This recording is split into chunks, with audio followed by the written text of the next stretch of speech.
guys, and welcome back to my channel. If you are new, hello, welcome. My name is Nayeli Dominguez and I am an SLP undergrad student, specifically a second bachelor's candidate at Utah State University, and I make productivity videos and very informational videos regarding speech language pathology in hopes to help one of you to better navigate your speech language pathology journey into grad school or any other possible adventure in speech language pathology. So if you like this content, feel free to subscribe because I would love to have you be a part of my channel. And with that said, as you can see by the title, today I'm going to be showing you all ways on how you could better enhance your resume as an SLP undergrad student. I am well aware that right now, due to the pandemic, a lot of things are different depending on where you live, of course. I know some states are a bit more flexible in terms of allowing students to shadow or volunteer and all that stuff. But I'm hopeful that in the times to come, you'll be able to find a possible shadowing or volunteer position or anything else that falls within the categories of what I'm about to mention to you. And if you find this video helpful, feel free to give me a thumbs up so that I know that this is the type of content that you are interested in learning more about. Also, because I've been doing a lot of sit-down videos recently, and I'm not sure what type of videos any of you are interested in seeing. So if you have any requests, feel free to leave them in the comment section down below, and I am more than happy to try my best to film those videos. But anyways, I hope you all find this video helpful, and we're just gonna go ahead and get started. Alright, so the first thing that I'm going to be talking about are skills. So skills is usually written down on your resume, usually towards the end, just emphasizing things that you are essentially good at or things that you have enhanced over the years. This is where you put if you are a bilingual individual, if you have certain skills as in like being able to sign, having marketing skills. Not only will this look good, but at the same time, this will allow for you to show the SLP Grad admissions program that you are actually a well-rounded candidate and you have expertise in a lot of things. The only thing that I would keep in mind about this is to obviously not lie. Don't be like Joey from Friends, where he puts that he speaks French, and then when he goes to the audition, he's like, I don't know how to speak French, and he asks Phoebe to teach him how to speak French. So obviously don't be like Joey, but make sure to put on there something that you feel very confident with. This is also very helpful when it comes to applying to jobs or volunteer work. So feel free to include as many things as possible in terms of skills, but like I said, make sure that they are accurate.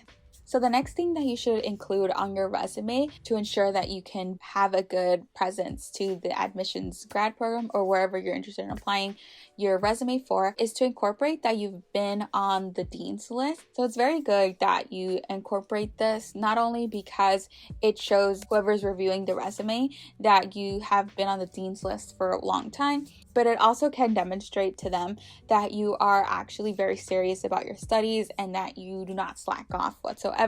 It's okay if here and there you don't appear on the dean's list, but it's very important that you incorporate that so that whoever views your resume can get a better idea on the type of student that you are.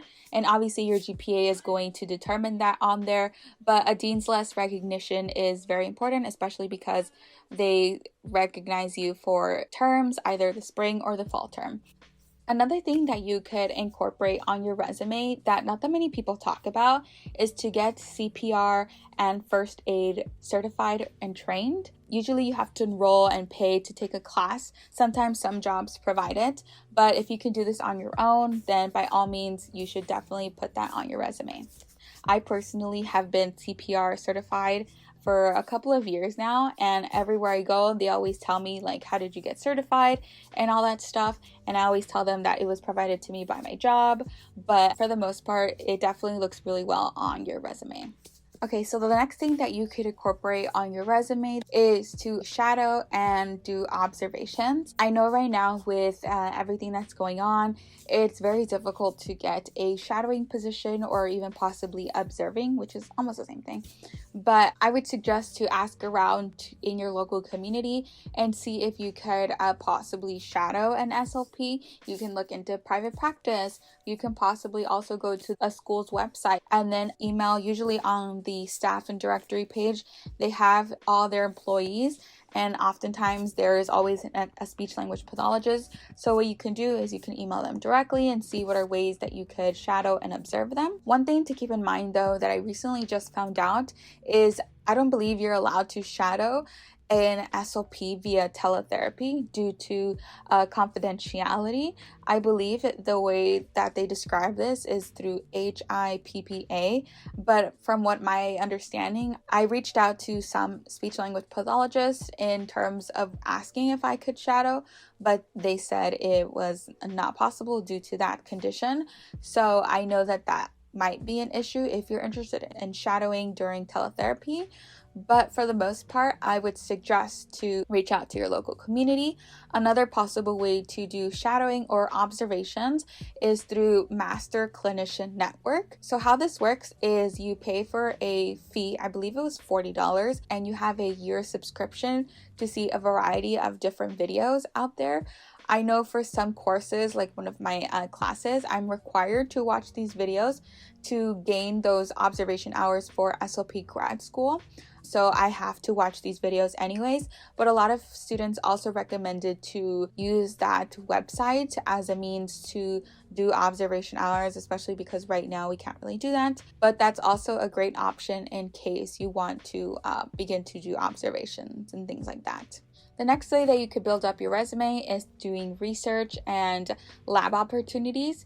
I know how crucial it is to get some research done, especially as an SLP undergrad student.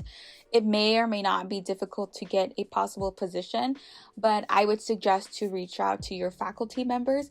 They usually have labs dedicated to students who wish to involve themselves in research. I remember when I was an undergrad student, each professor had their own research lab with a good 5 to 6 students, and then they would focus on a topic throughout the entire year, and then by the end of the year, specifically during the spring term, they would present their research findings, and this was all under the faculty's guidance. And usually the faculty in this case would help the students navigate their process and usually help them collect data and all that stuff. Or sometimes it could be a professor's study and the students help collect data for the professor.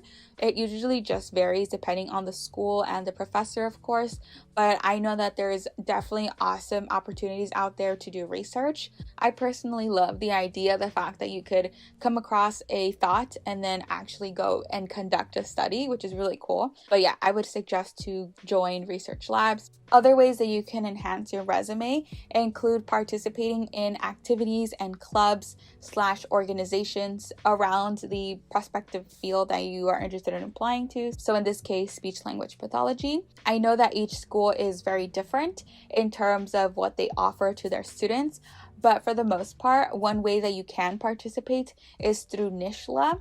NISHLA, I believe, is the National Association of Speech and Hearing, I believe. I don't know it at the top of my head. I'll just put the name on the screen right now. Yeah, and joining NISHLA will ensure that you could participate in a variety of opportunities for speech language pathology students. I know currently right now as a NISHLA member, I am qualified to get access to their websites, get access to articles that they send me in my inbox. I also get opportunities to participate with other students through webinars and all that stuff. So I would highly suggest to join NISHLA. I also think that there's a lot of universities that have NISHLA chapters. I would highly suggest to join it, especially when it comes to participating in e-board positions. Usually this includes vice president, president, secretary. But yeah, I would suggest to join NISHLA. Another place that you could join is clubs and organizations. Let's say your school doesn't have a NISHLA chapter, then by all means you could possibly join a club or even start a club under speech language pathology, whether that is a club focusing on bilingual speech language pathologists, or a club focusing on minorities who are in speech language pathology, and all that stuff. So I would highly suggest to join clubs or create clubs, as well as engage in activities from the department, specifically speech language pathology or communication sciences and disorders, or related fields that could allow for you to incorporate that on your resume. All right, so finally you have places to work and places that you can volunteer. Like I mentioned earlier, I know right now with everything that's going on, it's a bit difficult to possibly get a job or get a volunteer position, but I'm hopeful, like I said, that we'll be able to do more things to help increase our professional development skills as a speech language pathology undergrad student. Some places that you could work as an SLP undergrad student include doing nanny positions, working or volunteering at a daycare. Usually there are specific guidelines that one needs to follow if they're interested in working at a daycare, but that's obviously an option that you could do. You can look at positions to do elementary, middle school, or high school tutoring. I know it's very difficult for students to navigate online world. It's much more challenging for them. So I would suggest to maybe reach out to the principal of the school to see if you could possibly tutor kids or high school kids if you're interested in that. Other great places that you could work include ABA and respite services. ABA is known as Applied Behavioral Analysis. I believe you can get a position as an undergrad student, but I think it can vary depending on the state. Some students usually work after they graduate because of the hours that are required, or the caseload may vary depending on the number of patients that you have. But for the most part, that's also a great option. And like I said, there's respite services. Respite services allows for you to work one-on-one with the patient while the parent or the guardian is able to get some free hours to do what they may need to do. But for sure, I know that those are two great options. You can also be a substitute or teacher's assistant. There are guidelines depending on each state, of course, that one could follow. But I know those are definitely some options for some individuals who want to work with kids. Let's say you are not interested in working with kids and you actually want to do the medical setting, then some options that you could do is you could look for potential desk jobs, either at an outpatient center or at a hospital, and see if you could work at a front desk. I know if you're interested in doing the medical side of speech language pathology, it could be a bit difficult to get these experiences, but by all means, as long as you can get into your prospective grad school doing other possible positions and you're open to doing anything, then I believe that that could essentially help boost up your resume. And so once you do get into grad school, then you'll be able to tailor your own journey towards the medical field. Finally, the last thing that I'm going to talk about is networking.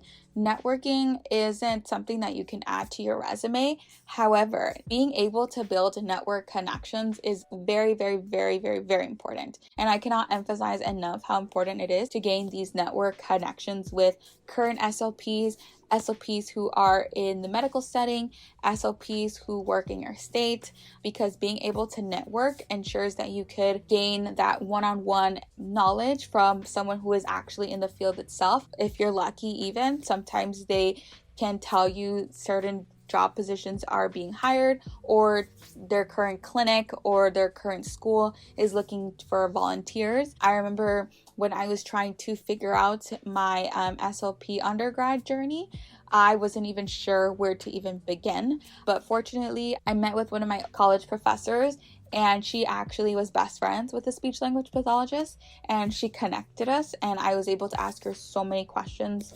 And she was very kind enough to tell me the ins and outs of her job as a school speech language pathologist. So being able to network is going to be your best friend. And although you can incorporate that on your resume, you could possibly network with speech language pathologists to not only get an insight, but maybe even, if you're lucky, a letter of recommendation from them, which in this case would look really, really good because it's actually coming from a certified speech language pathologist. Those are some of the things that you can do to enhance your SLP undergrad resume for SLP grad school. Alright guys, so that concludes today's video. I really, really hope that you found this video helpful. I know how difficult it is to navigate your SLP undergrad journey, especially trying to balance school, being able to do well in school, trying to balance outside activities, trying to balance taking the GRE, trying to balance even applying to grad school and all that stuff. So I really hope that this video is helpful for you. And if you have any questions, feel free to leave them in the comment section down below. I am more than happy to help all of you out. So I forgot to mention this, but if any of you are interested in seeing what my resume looks like, I am more than happy to create a template for all of you. That way all of you can access a somewhat of a template that you all can use. If that's something that you are interested in, feel free to leave a comment down below. But yeah, that wraps up today's video, and I will see you all next time. All right, bye guys, take care. It's hard to tell on the surface, but I think you know I'm the one. Just